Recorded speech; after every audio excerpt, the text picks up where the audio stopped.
Alan, how did Hildebrand Farms get started? Well, it's our grandparents started it in 1930, and they immigrated here to the United States from Switzerland and decided to start a new life for themselves over here, and ended up here at Junction City, and eventually got to the property that we're on right now, where the dairy is located. And then from there it went, our dad took it over and then raised his family, which is Dave and I, and we got a younger brother and an older sister, and raised that family, and then Dave and I come into the operation in the 70s. We incorporated in 1975 is when we set up a Class C family corporation, and we started out in 75. Well, we was milking 30 down at the lower place, down at Mom's, and then we moved up here and we bought 30 more cows. Ended up around 70 head, and we milked them for, what was it, 10 years? Well, we just gradually And we kept just growing a little bit. We got up here, we're running 150 now. And we was going to expand and go bigger, but we decided to, we like the farming. We like the farming and the cows. And we've expanded the farm about as big as we want to go. And now we've decided we need to be a little bigger in the dairy, so we went to bottling our own milk. And that's kind of just one step at a time, a lot of hard work. We raise all our own corn, wheat, soybeans, alfalfa. We even sell corn. We don't feed it all. We chop our own silage, bale our own hay. Pretty much self-sufficient. We don't buy, we buy a little bit of mineral and proteins, but very little. We pretty well raise everything here on our own. And we have irrigated ground and dry land. And that's been quite a battle the last couple of years, as we all know. But we just keep it rolling. As far as our feed cost, well, our feed cost, if you want to say where we was having to purchase our feed, which we don't, we raise our feed, but you'd be looking at probably around $10 to $12 a hundredweight for feed cost, and that's what's hurt a lot of dairies today. It's that kind of feed cost. A lot of break-even costs today are in that $15, $16, and $17 a hundredweight, and that's what's made it real tough on dairy farmers today. And I say we raise all our own, but you still have to figure that in, because you could sell all that. We could be selling that for money.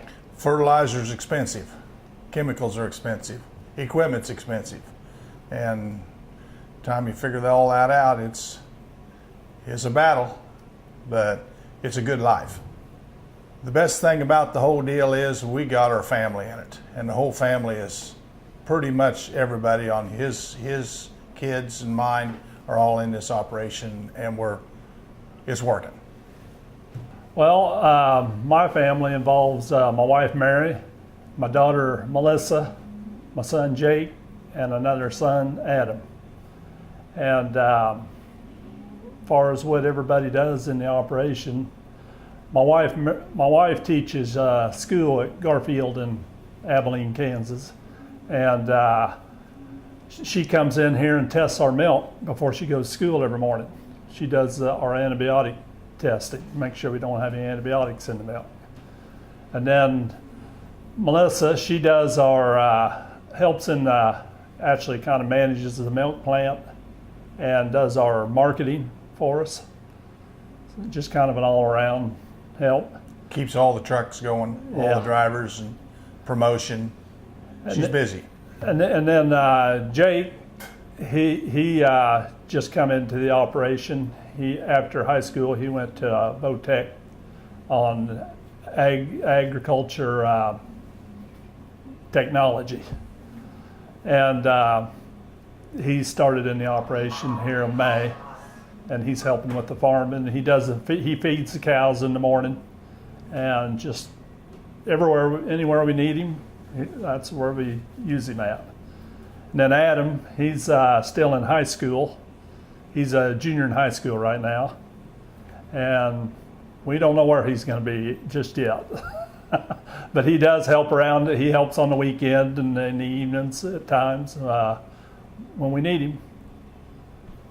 And my wife, Kathy, she's the office manager here.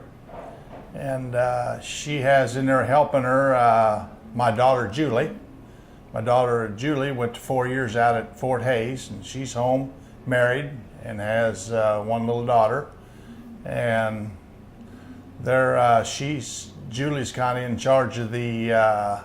They've got this computer system for the trucks, and she takes care of that.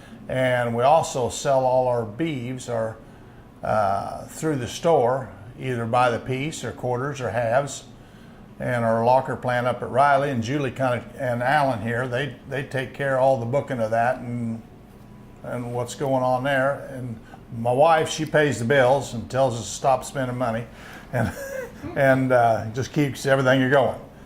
And then I got a boy, Todd. He's in Votech at Salina, and as a matter of fact, he's on the disc today. He's doing some discing for us, so he's involved too. And everybody just kind of helps out, kind of keep it rolling. Okay, and our beef that we raise and sell here at our store is our bull calves that we raise up, and we steerize them and put them on a self-feeder corn. We raise them up to about 12 to 14 months old, and they're our fat steers that are ready to be processed. And we have them taken to a local locker here and processed and put in our store to sell here.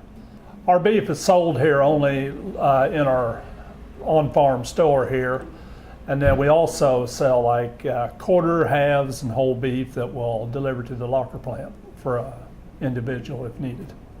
Glass bottles were an opportunity for us to get in bottling industry because there wasn't very many people around doing it in the glass. And in order to get into a lot of other stores, you needed to be something different to look attractive to come into the market. And we thought a way for us to do it was in the glass. And also the glass is a very good way to keep your milk colder as you're transporting it, and Fresh. the flavor. You don't have any distorting of the flavor from the plastic. If we went with the plastic, we wouldn't have got into Kroger, which is Dillon's, because they do their own bottling. They had their own plant in Hutchinson. So this was an opportunity for us to be able to bottle our milk and get in a different market.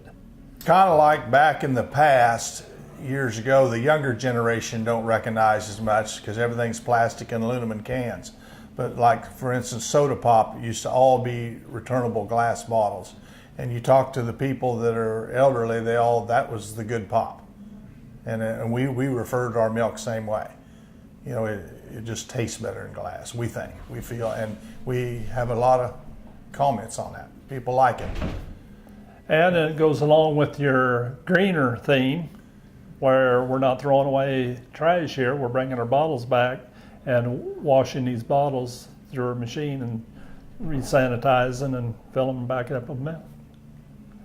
Part of our, on our glass bottled milk is good quality milk, a low somatic cell count, and we take care of our cows.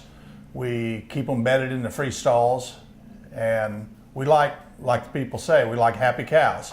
And we're not afraid to use antibiotics. We don't overdo it, but we do use your antibiotics. When we have a sick cow, we want her healed up. She don't need to be sick and go on and on. But we use the medicine, what's labeled, and we even go extra days before that cow would ever go back to the milk line. And properly using these antibiotics is not a problem, you know.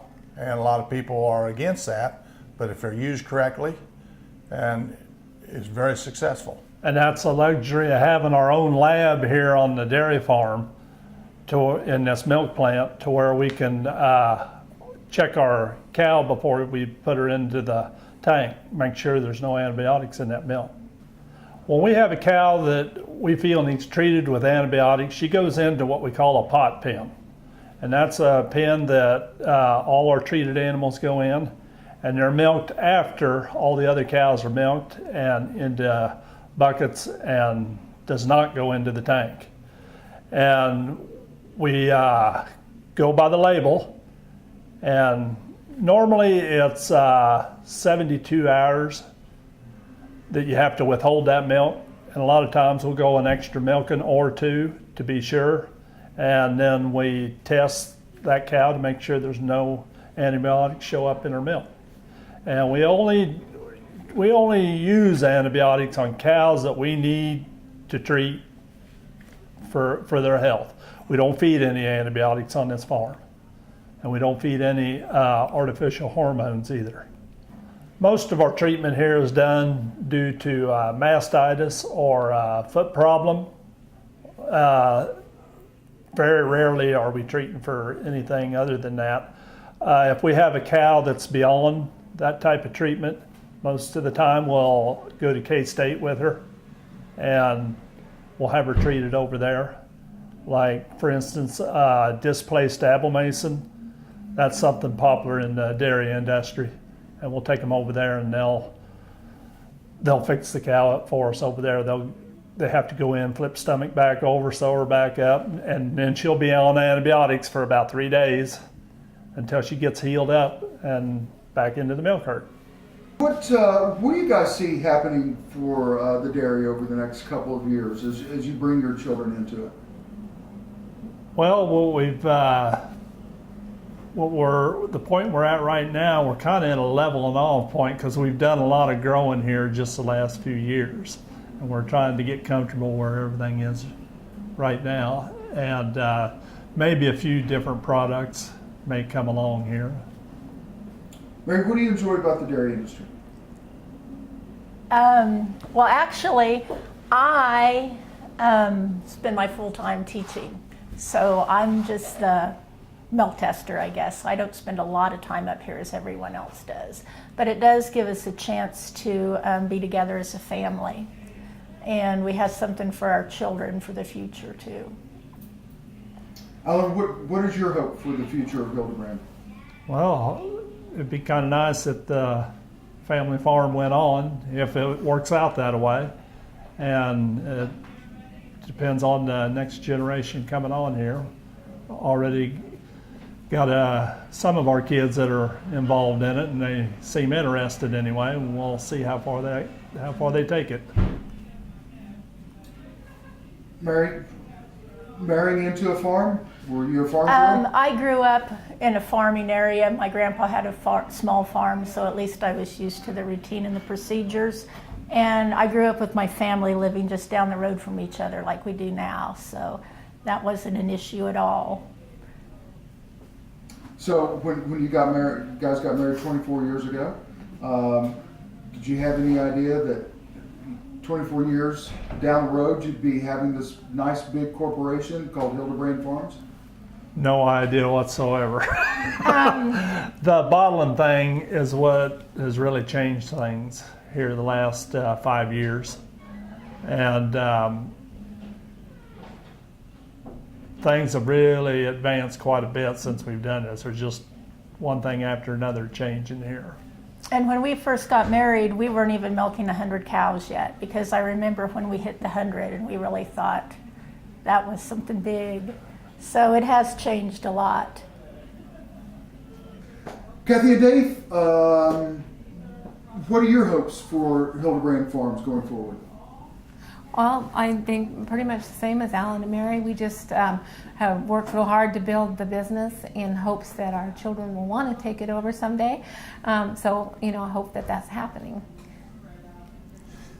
Same here. If we keep everything going and rolling, and it's a big on taking for the younger generation, because there's a lot of money involved, and but it'll work. If you hard work, Dad always said, work never hurt nobody. It's no work is what hurts people, Yeah. and there's plenty of work here. What do you think your grandparents would say? They'd be looking. They like the dairy business. They raised their family on the dairy business, and they would be for this type of operation. Yes. I can see your dad being pretty excited about it. You know, he'd be one that would want to be out here with meeting everybody that came in the door. So, Yeah. you know, he's a very personable guy. So, yeah. Farming is a business nowadays, Kathy, and you take care of the business side of things. How have things changed in the last 20 years? Well, there's a lot more reporting that has to go on. You know, the government gets involved in everything, and with the dairy plant, there's been even more. A lot of required reports that go in every month and yearly, and you know, when you add more employees, then you also have all that. You have to add like unemployment and work comp and that kind of stuff that we didn't have to have years ago. So that has changed a lot. It makes up for a lot more time in the office, a lot more than I expected when we first started. But that's what you do, step by step. You know, you go forward. So hopefully we've paved the way for a lot of that. You know, if our kids do get into it, that they won't have to struggle as much. You know, because it'll already be in place. So.